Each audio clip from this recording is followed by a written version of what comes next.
अभिनेत्री यांना विनंती करतोय।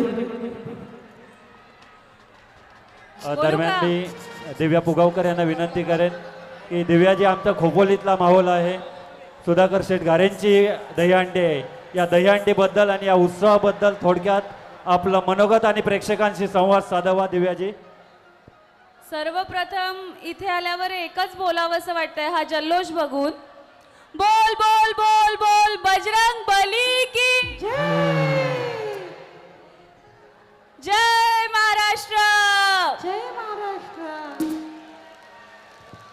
आज खोपोलीकरांचा हा असा उत्साह बघायला मिळालाय मला, त्यासाठी खरंच मी खूप खूप खूप आभारी आहे। मला इथे सुधाकर भाऊ घारे यांनी मला इथे बोलवलं त्यासाठी, कारण जर मी इथे आले नसते तर तुमचा हा सगळा असा जल्लोष उत्साह बघायला मिळाला नसता। आणि आता तुमच्याबरोबर मी सुद्धा हंडी एन्जॉय करणार आहे, तर एखादं गाणं वाजू दे, नाचू दे, सगळ्यांना नाचायचं ना नक्की। निशात दिव्याजी, एक प्रश्न मी तुम्हाला विचारेन की मुलगी झाली हो या मालिकेतून जी आम्ही साजिरी पाहिली आणि आता जी जान्हवी पाहतोय, मी तुम्हाला विनंती करेन की आपल्या शुभ हस्ते सर्वप्रथम या छोट्या गोविंदा पथकातील योद्ध्याला आणि विजेत्यांना आपण बक्षीस प्रदान करावं।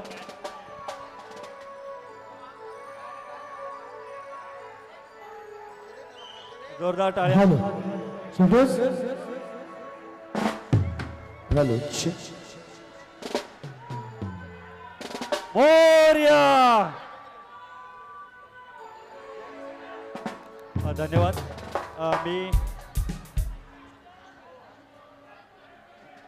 मी दिव्या पुगावकर यांना हे खोपोलीकरांच्या वतीनं सर्वांना विचारेन की मुलगी झाली हो मध्ये